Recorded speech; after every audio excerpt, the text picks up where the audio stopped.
Ravi de vous retrouver, chers téléspectateurs. Émission hebdomadaire attache donc à votre fenêtre sur le monde culturel, votre fenêtre sur les dernières productions apparues sur la scène égyptienne. Et bien sûr, une œuvre très d'une œuvre base psychologique, comme vous regardez, chers téléspectateurs, c'est une œuvre rédigée par le doyen de la psychologie ici en Égypte, docteur Abdelaziz El-Khoussi, et c'est une œuvre très ancienne. Et cette œuvre, je crois qu'il a été rédigée en 1969. C'est plutôt l'édition, c'est la 7e édition, mais elle a été rédigée en 1929, je crois. C'est en 1929. En tout cas, aujourd'hui, j'ai le plaisir d'avoir avec moi au studio de NAL TV International M. Michel Sami. C'est un spécialiste dans le domaine de l'éducation. Vous êtes le bienvenu sur NAL TV International. Et je dois vous donner tout d'abord cette œuvre afin de nous expliquer les grands chapitres de cette œuvre. Vous avez dit que, ou même vous allez présenter les grands titres. Premièrement, avant de commencer, pourquoi vous avez choisi même cette œuvre afin de discuter des idées très importantes contenues ou même rédigées par Dr Abdelaziz El-Khoussi? Tout d'abord parce que le livre il explique d'une façon générale l'analyse de la santé psychologique. Oui. Comment on peut avoir une santé psychologique, si on peut dire correcte, une bonne santé mentale. Et il explique aussi en même temps le comportement, les problèmes de comportement, les troubles de comportement, en analysant les raisons et en donnant des solutions aussi. Oui. J'ai pu même chercher un peu d'informations en ce qui concerne le docteur Abdelaziz El-Khoussi. Et j'ai pu avoir une information très importante, monsieur, ou le docteur Abdelaziz El-Khoussi. C'est un homme très remarquable dans le domaine de la psychologie, de par le monde, oui. Et pas seulement en Égypte. Et il a même établi une théorie psychologique très importante qui a même porté le premier syllabe, ou même le premier... il a porté le nom de Abdelaziz El-Khoussi K. Donc, en tout cas, il a fait une théorie en ce qui concerne le malade peut connaître les dimensions du lieu. C'est une théorie psychologique. Mais en tout cas, M. Abdelaziz El-Khoussi, bien sûr, a fait cette œuvre intitulée « Les bases de la santé psychologique ». Et comme vous venez de dire, il a fait beaucoup d'analyses. Il a pu faire cette œuvre à travers presque les expériences, ou à travers les récoltes des expériences pendant 20 ans. Et donc je vous laisse l'opportunité, ou je vous donne la chance de nous présenter les grands chapitres, les grands titres de cette œuvre. Ok. Tout d'abord, j'aimerais bien commencer par le livre. Il est divisé en trois parties principales. Donc, la première partie, c'est la santé psychologique, définition avec une petite explication. Un homme qui a une bonne santé psychologique. Donc, après ça, il commence dans la deuxième partie l'environnement social. Donc, il donne aussi des expériences. Il donne, si par exemple, les enfants. Ouais. C'est quoi le monde social pour l'enfant? C'est l'école, c'est la famille, c'est les amis. Donc, après ça, il donne des idées, des recherches sur les problèmes de l'éducation, surtout ouais. Spécialement pour les enfants. Ouais. Donc ça, en général, c'est quoi le livre? Et, donc, ce sont les grands chapitres, ou les trois grands chapitres. Et avant de commencer de discuter quelques idées contenues dans cette œuvre, nous devons tout de suite passer à la définition de la santé psychologique. Qu'est-ce que ça veut dire la santé psychologique? Ok. Donc, pour bien comprendre tout d'abord la santé psychologique, c'est quoi tout d'abord le problème? Par exemple, si vous avez un problème, donc il y aura un comportement. Ouais. Donc, si le comportement est convenable à ce problème-là, donc ça c'est correct, il n'y a pas de problème. Vous faites comme une adaptation avec la situation. Très bien. Si le comportement, il est par exemple grave ou bien il n'est pas convenable avec la situation, donc là, il y a un problème. On peut donner un exemple. Si par exemple, vous êtes retrouvé devant un lion, qu'est-ce que vous allez faire? Vous allez sentir, c'est la peur, donc c'est normal. Mais si par exemple vous voyez un chat et vous sentez que vous êtes peur, donc là, il y a quelque chose qui ne marche pas. Ouais. Donc on peut dire que une bonne santé, ça veut dire vous avez une adaptation générale. Les sentiments volontaires ou involontaires? Les sentiments volontaires ou involontaires? Dépendamment de la situation.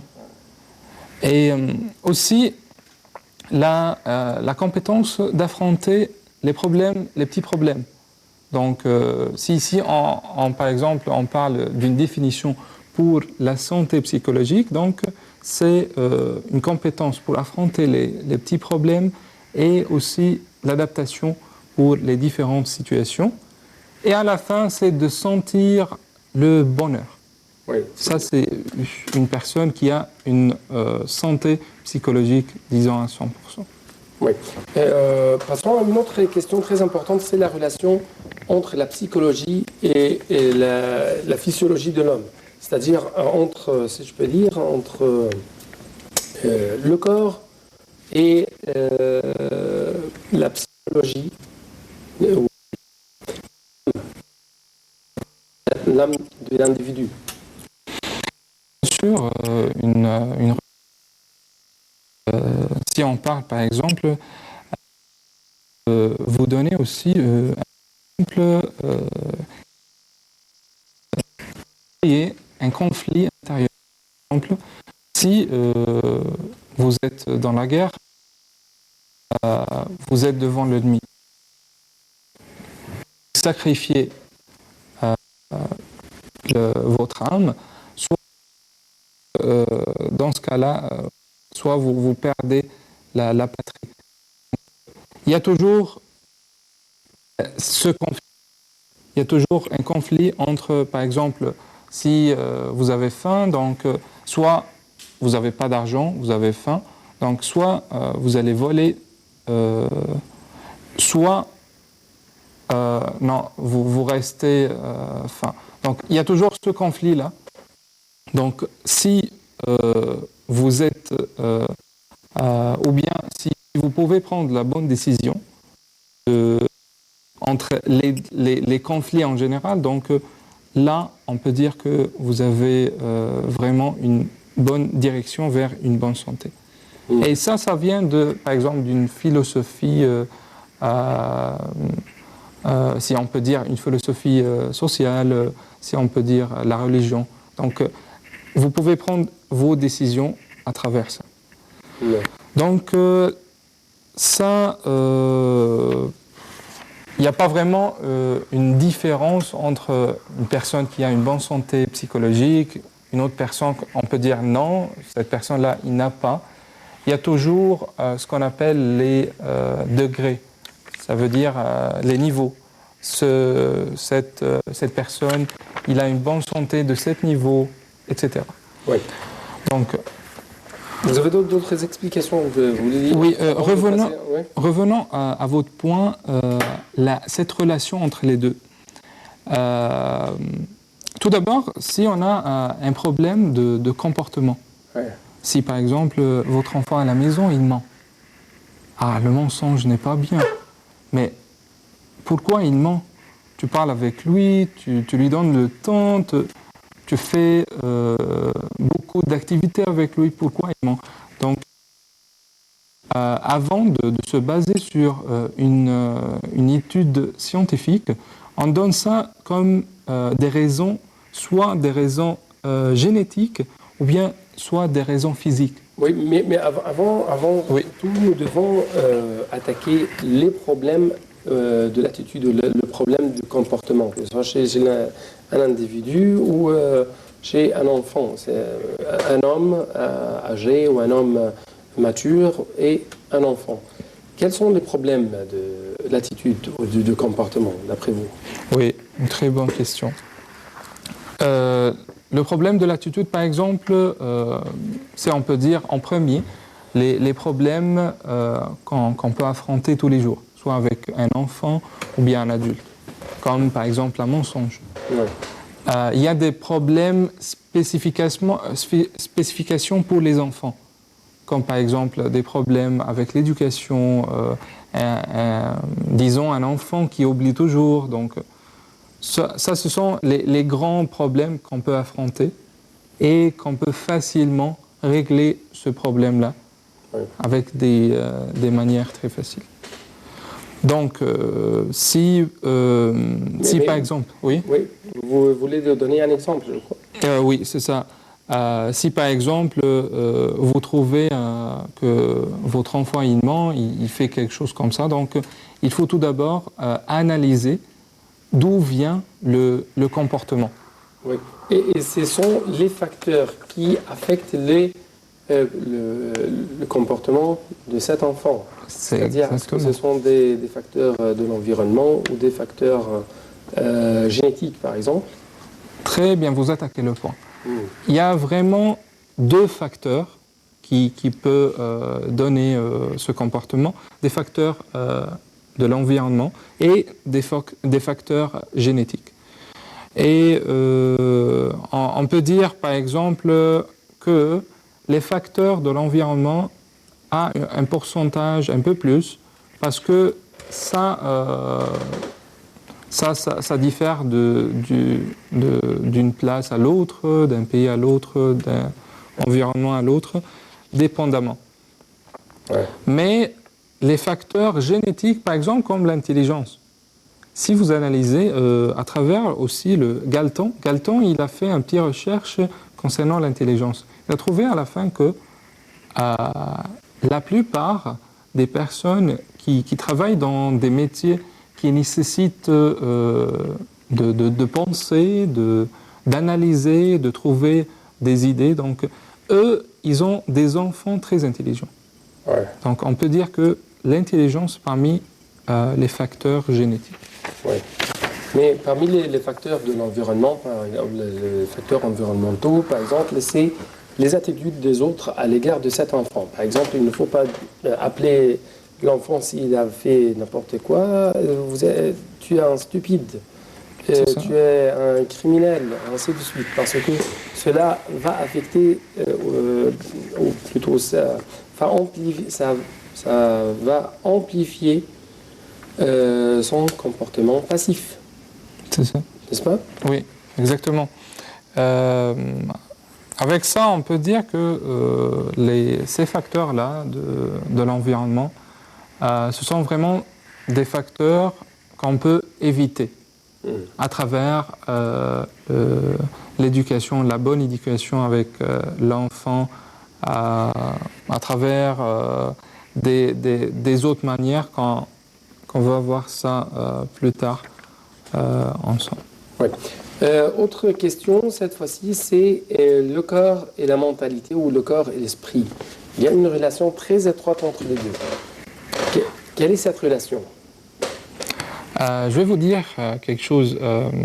Tout d'abord, pour comprendre ça, je vous donne un exemple. Si vous êtes, par exemple, dans la rue et tout d'un coup, vous trouvez des voleurs. Oui. Et qu'est-ce que vous allez faire? Donc, si on analyse, normalement, c'est juste la peur. Oui. Mais quelle est vraiment la relation avec ça, avec le corps? Tu vas trouver qu'il y a une accélération du rythme cardiaque. Tu vas trouver que d'autres choses, par exemple, la digestion de l'estomac s'arrête. Donc, il y a vraiment une relation entre les deux, le corps et la santé psychologique. Si on a une bonne santé psychologique, donc on a un bon corps et vice-versa. Ouais. Si on peut donner un autre exemple, il y a quelqu'un qui s'appelle Canon. Il a fait une petite recherche sur un chat. Il a donné le chat le bouffe pour manger et le chat a mangé. Et avec la radiographie, il a trouvé que la digestion de l'estomac est correcte, il n'y a pas de problème. Et une deuxième fois, il a fait la même chose. En analysant, il a mis comme une grande image d'un chien, un grand chien devant le chat. Donc, qu'est-ce qu'il a trouvé? Il a trouvé en analysant que la digestion de l'estomac s'arrête. Donc, même les vaisseaux sanguins, même la pression artérielle, des sueurs, des salives. Donc, tu vois, donc, ça affecte notre corps. Tu vois, donc, si on travaille vraiment sur le bon chemin d'avoir une bonne santé psychologique, on va trouver que automatiquement, on a, pas à 100%, mais on a trouvé des solutions avec d'autres problèmes physiques. Oui. Donc le comportement affecte ou plutôt amplifie les problèmes physiques et en même temps la psychologie a un effet très sévère sur le corps humain en général. C'est ça. C'est exactement ça. C'est exactement ça. Si on prend par exemple l'exemple des glandes, il y a la glande thyroïde, voilà. La glande thyroïde, ça se trouve ici. Okay. Je vous donne tout d'abord une étude, c'était sur une fille. Elle avait des problèmes d'éducation à l'école. Donc, ses parents, ils ont vu un médecin. Ils ont dit que la fille, elle a un problème à l'école, elle oublie toujours, mais elle n'a pas vraiment des problèmes avec les parents. Donc, normalement, si votre enfant il a un problème à l'école, donc tu vas analyser, oui, il y a des problèmes dans la maison, il y a des problèmes avec les parents, mais elle a tout, sauf elle a toujours des problèmes. Donc, avec l'analyse, ils ont trouvé que elle a un problème avec la glande thyroïde. Oui. La glande thyroïde, par exemple, avec la sécrétion de ce qu'on appelle thyroxine. Donc, si par exemple ça augmente, donc il y aura des troubles anxieux, il y aura des troubles psychiques. Voilà, ouais. Exactement. Avec l'accélération de rythme cardiaque, avec la pression artérielle, ça augmente. Mais si ça diminue, donc tout à fait la différence. Donc si par exemple on a ces troubles-là ou bien ces petites maladies-là, on ne va pas analyser tout d'un coup qu'il y a des problèmes. Ah oui, ça c'est un problème de tel. Non, on doit analyser. Ça vient d'où le problème? Si on a une bonne analyse, une bonne étude scientifique sur des bases scientifiques, donc là on peut trouver des solutions. Oui. Et d'où provient l'importance de la classification des enfants.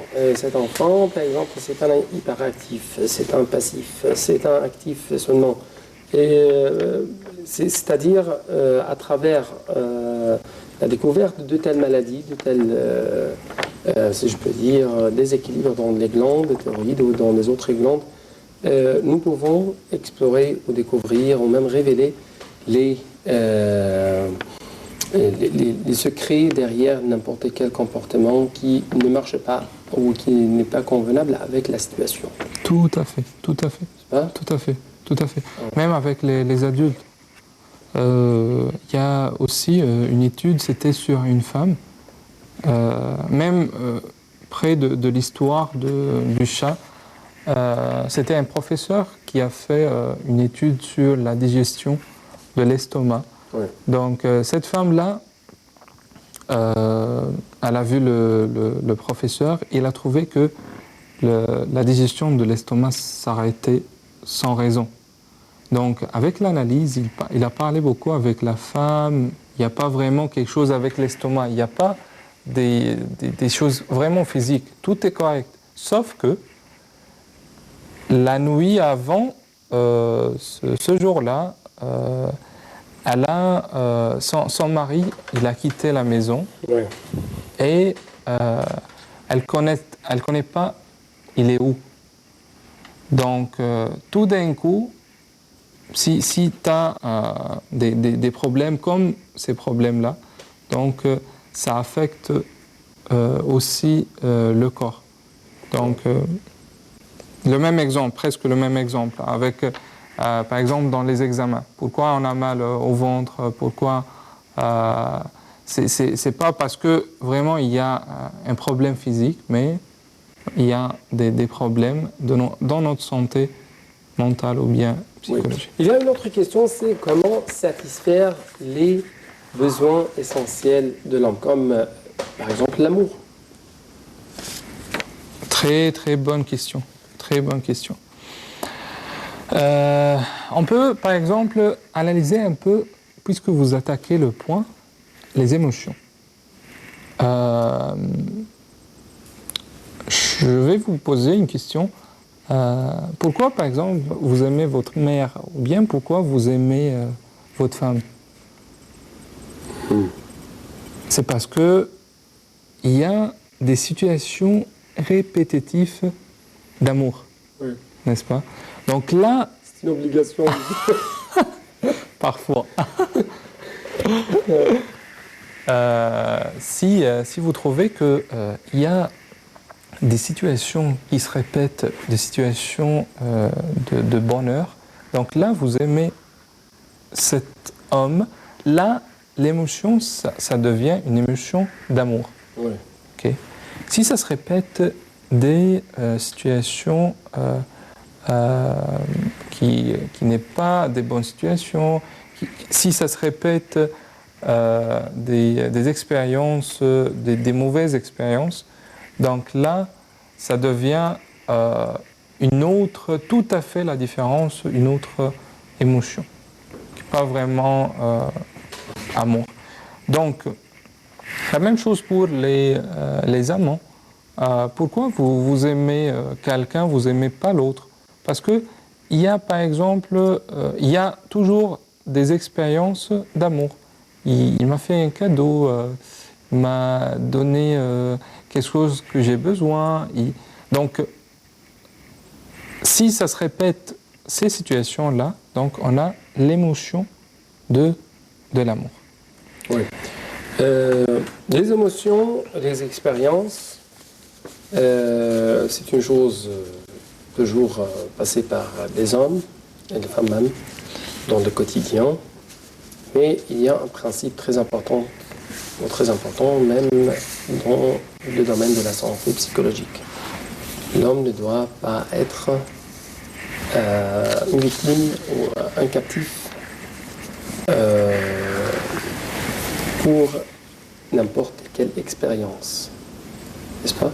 Exactement, exactement. Il y avait une histoire que j'ai lue dans le livre, que c'est un soldat dans l'armée. Il a peur des places fermées. Donc, l'armée, c'est toujours fermé. L'armée, il y a des chambres, il y a je ne sais pas quoi. Donc, avec l'analyse d'un médecin, il a trouvé que quand il avait 4 ans, imaginez, un problème de 4 ans,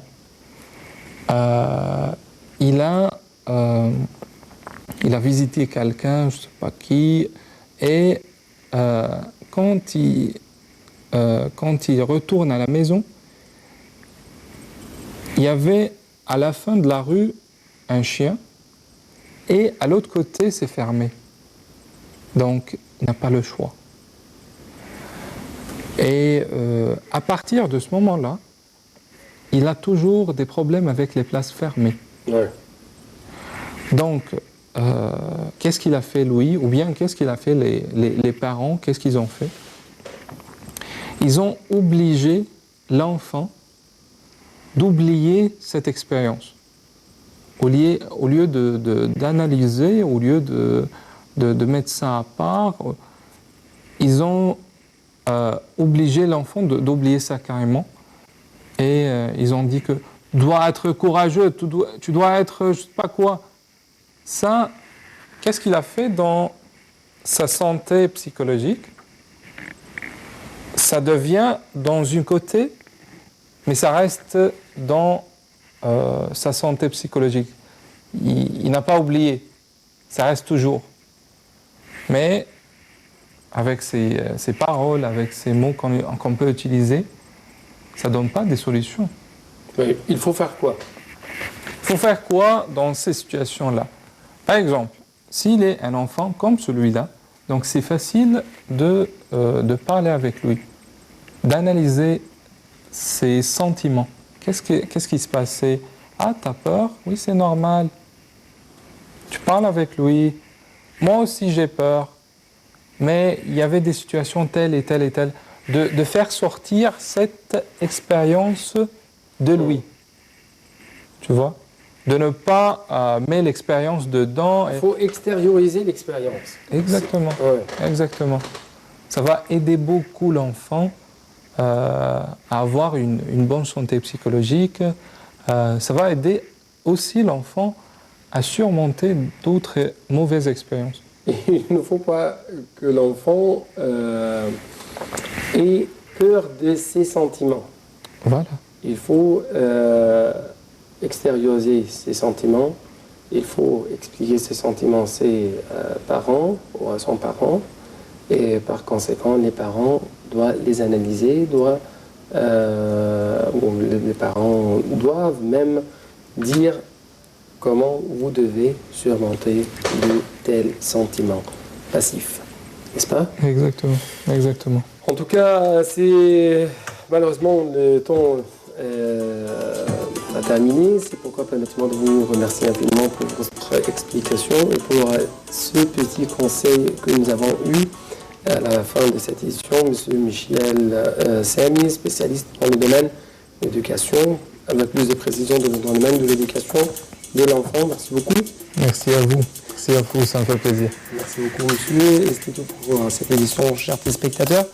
On se voit la semaine prochaine. Au revoir.